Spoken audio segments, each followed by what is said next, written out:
Kalau kalian lagi berencana mau rakit komputer dan tertarik dengan prosesor Ryzen dari AMD serta kalian masih awam gitu ya, besar kemungkinan kalian akan bingung dan ragu mau pilih Ryzen yang mana. Karena memang itu jenisnya banyak, bervariasi dan harganya juga range-nya cukup jauh gitu ya.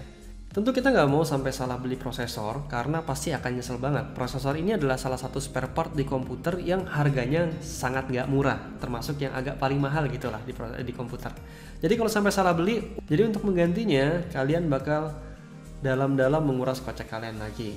Jadi di video ini kita akan coba untuk menjelaskan jenis-jenis dari prosesor Ryzen. Oke, pertama-tama kita jabarin dulu fakta-fakta yang ada ya.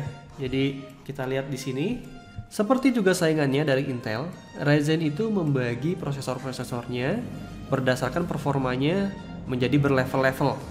Jadi kalau Intel itu ada yang namanya Ryzen i5, i3, i7, sama. Di Ryzen juga ada Ryzen 3, Ryzen 5, Ryzen 7, Ryzen 9, dan Ryzen Threadripper. Tentunya perlevelan ini dibagi berdasarkan performanya. Tapi di masing-masing level ini ternyata masih dibagi-bagi lagi beberapa level tergantung dari performanya juga. Misalnya kita lihat di Ryzen 3 di sini ya.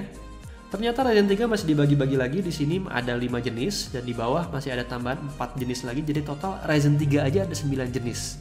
Belum Ryzen 5, belum Ryzen 7, Ryzen 9 dan lain-lain. Bingungin kan? Pada intinya perlevelan ini dibagi berdasarkan performa dari si prosesor dan juga dari fitur yang ditawarkan. Kalau kita ngomong performa, maka sama kayak mobil gitu ya. Kita akan ngelihat spesifikasi dari si mobil. Kalau mobil ya kita lihat cc-nya ada berapa sih, silindernya ada berapa sih, gitu kan. Terus abis gitu pistonnya ada berapa, kapasitas tangkinya seperti apa, remnya jenisnya apa gitu ya. Nah kalau di prosesor, kita akan bicara yang namanya spesifikasi-spesifikasi ini. Apa aja itu? Yaitu adalah core, thread, bus clock, base clock, TDP. Parameter-parameter ini sudah saya jelaskan di video saya sebelumnya. Linknya saya taruh di atas di card ini, atau kalian bisa buka di deskripsi video ini. Linknya juga saya taruh di situ. Saya sangat menyarankan kalian untuk tonton video itu sampai ngerti sebelum kalian lanjut dengan video ini. Oke, sebelum kita ngebahas peruntukan dari masing-masing level si Ryzen ini, kita coba membaca atau mengira-ngira performance dari si Ryzen berdasarkan namanya, gitu ya. Jadi kita ambil contoh, misalnya di sini kita ambil contoh yang ini. Ryzen 3 3200 GE. Ini maksudnya apa? Oke. Jadi kalau AMD ini pabrikannya, Ryzen ini serinya gitu ya. Nah, angka pertama segmentasinya. Jadi kalau yang judulnya Ryzen 3 itu biasanya untuk mainstream, kebanyakan orang gitu ya. Kalau Ryzen 5 ini biasanya untuk yang orang membutuhkan performance yang high, jadi performance yang tinggi lah gitu. Nah untuk Ryzen 7 itu biasanya untuk antusias yang memang serius gitu, profesional di bidang ini. Nah ada lagi Ryzen 9 itu udah bener-bener yang profesional kelas atas lah gitu, yang performanya udah top of the line. Nah kalau untuk Threadripper ini dia udah paling supernya lah. Sekarang kita bahas yang kedua. Oke. Angka yang kedua ini bisa dibilang sebagai generasinya. Jadi sama kayak sinetron, AMD itu mengeluarkan prosesornya itu bergenerasi-generasi gitu ya. Ada Ryzen 3 generasi pertama, generasi kedua, generasi ketiga. Sama kayak sinetron ada season 1, season 2, season 3 gitu ya.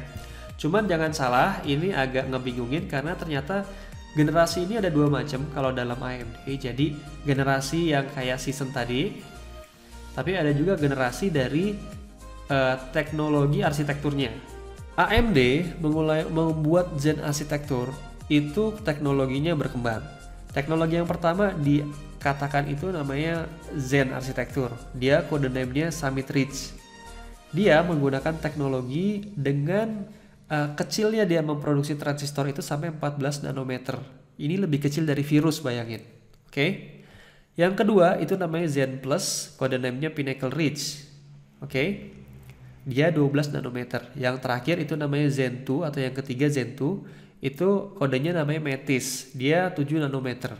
Oke. Ini untuk prosesor Ryzen yang dia cuman prosesor aja. Tapi kalau prosesor yang ada grafiknya, dia penamaannya beda. Dia kalau yang generasi pertama namanya Raven Ridge, kalau yang generasi kedua namanya Picasso.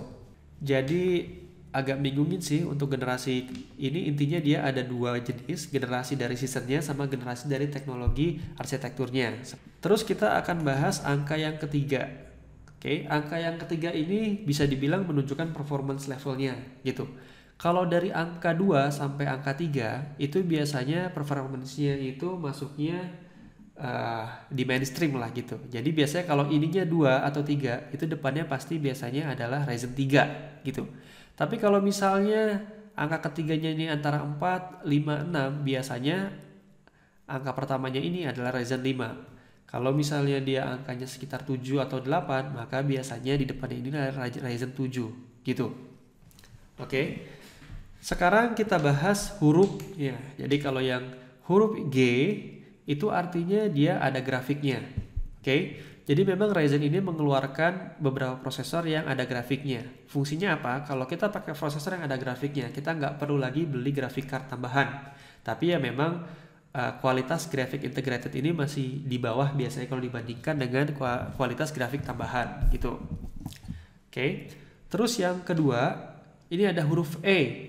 Oke, kalau ada E-nya, ini artinya dia bisa dibilang efisien penggunaan listriknya, seperti itu. Jadi kita lihat di sini, ini namanya Ryzen 3200 GE, yang ini 3200G, nggak ada E-nya, gitu ya. Bedanya apa? Kita lihat di sini, listriknya 35 watt untuk yang ada E-nya, yang nggak ada E-nya 65 watt, seperti itu. Tapi ya tentunya kalau dia irit listrik biasanya performanya agak berkurang juga. Kita lihat di sini dia base clocknya cuma 3,3 GHz. Kalau yang biasa ini dia 3,6, lebih tinggi yang nggak ada E-nya gitu. Nah kalian juga mungkin akan melihat nanti ada yang di belakangnya itu ada huruf X-nya. Nah kalau ada huruf X ini artinya dia performanya lebih tinggi lagi gitu. Kalau ada huruf X dia performa lebih tinggi dan dia bisa dipacu lebih kencang seperti itu. Apalagi yang ada hurufnya itu XT itu udah lebih tinggi lagi. Oke. Jadi sekarang dari penamaan dari nama dari si Ryzen ini kita udah bisa secara gamblang gitu ya menebak performa dia tuh ada di level mana sih. Nah, sekarang kita coba bahas masing-masing level Ryzen ini, Ryzen 3, 5, 7, 9 ini diperuntukkan untuk apa. Oke, garis besarnya gini. Kalau Ryzen 3 dia diperuntukkan untuk kalian yang menggunakan komputer secara umum untuk bekerja, misalnya pakai Office gitu ya. Pekerjaan yang umum lah. Browsing.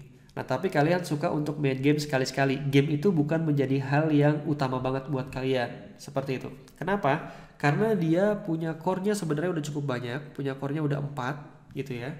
Dan dia sebenarnya sudah mendukung untuk memainkan game-game bahkan game-game terbaru walaupun gak akan bisa pakai settingan yang tinggi gitu ya.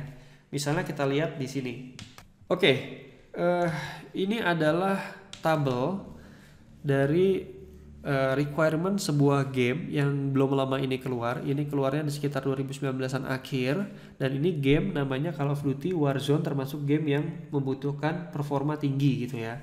Kita lihat di sini untuk minimum requirement-nya itu untuk AMD dia minta cuma FX 6300. Nah, FX 6300 ini posisinya lumayan agak jauh di bawah Ryzen 3 gitu. Jadi kalau minimumnya udah kelewatin jauh ya udah hampir pasti bisa game ini dimainkan, dan ini adalah game yang lumayan baru seperti itu. Jadi bisa dibilang Ryzen 3 ini sudah oke untuk bahkan memainkan game-game terbaru. Cuman memang ya settingannya nggak akan bagus-bagus banget gitu. Nah, perlu saya informasikan juga, jadi kalau program kayak game itu sebenarnya bukan program yang membutuhkan banyak core. Kenapa? Karena game itu bukan program yang pekerjaannya bisa dibagi-bagi banyak dan dikerjakan oleh banyak core gitu. Dia bisa dibagi-bagi tapi paling cuma sedikit. Jadi kalau kalian misalnya punya prosesor yang core-nya banyak, yang ada banyak core-nya nanti yang nganggur, nggak kepake gitu, nggak ikutan kerja, karena emang nggak dapat kerjaan gitu. Jadi kalau kalian mau niatnya buat game, mending kalian cari prosesor yang clock-nya tinggi ketimbang yang core-nya banyak gitu ya. Oke, kita lanjut untuk Ryzen 5. Ryzen 5 ini diperuntukkan untuk siapa sih? Jadi Ryzen 5 ini adalah kalau menurut saya dia untuk orang yang sudah lebih serius untuk main gamenya. Kepingin main gamenya itu bisa di settingan yang lebih tinggi gitu, yang menengah ke atas dikit lah gitu. Karena kenapa? Karena Ryzen 5 ini dia sudah punya clock yang lebih tinggi. Jadi clocknya itu sudah lebih tinggi dan bisa mendukung game-game yang lebih baru dan dengan kemampuan performa yang lebih baik. Selain buat orang yang main game dengan lebih serius, sebenarnya Ryzen 5 ini juga bisa dibilang prosesor entry untuk kalian yang mau mulai editing video atau misalnya main kerjanya itu di bidang kayak graphic design gitu. Kenapa? Karena program-program seperti itu dia sudah mendukung programnya untuk membagi pekerjaan itu jadi banyak bagian dan bisa dikerjakan oleh banyak core. Nah, di sini Ryzen 5 ini core-nya udah sampai 6, thread-nya sudah sampai 12. Jadi bisa dibilang ini adalah entry level prosesor untuk video editing. Walaupun sebenarnya pakai Ryzen 3 juga bisa, cuman ya memang performanya akan beda. Oke, kita lanjut ke Ryzen 7. Jadi kalau Ryzen 7 ini bisa dibilang prosesor yang mainstream digunakan oleh orang-orang yang suka video editing. Kenapa? Karena dia untuk performanya sudah oke dan harganya nggak tinggi-tinggi banget gitulah.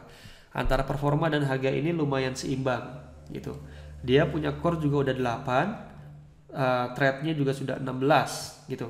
Selain buat orang yang suka di video editing ataupun di desain grafis gitu ya, juga ini bisa dibilang adalah prosesor yang banyak digunakan untuk orang-orang yang suka main game. Main gamenya itu sukanya ya di settingan yang tinggi, udah gitu dia suka streaming juga. Jadi selain prosesor dan komputer itu mendukung program buat game, dia juga harus mendukung program buat ngerekam si layar dan merekam suara gitu. Nah, Ryzen 7 ini biasa dipakai oleh yang seperti itu.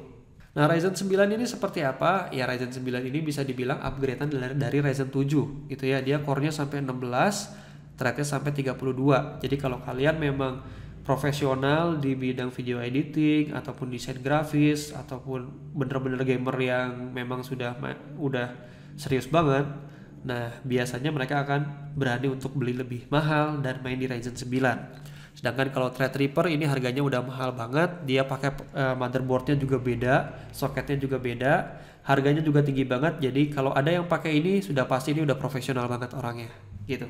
Oke, mungkin itu aja yang bisa saya sampaikan. Kalau ada informasi yang salah, mohon maaf, tolong ditaruh di komen ya, nanti saya benerin.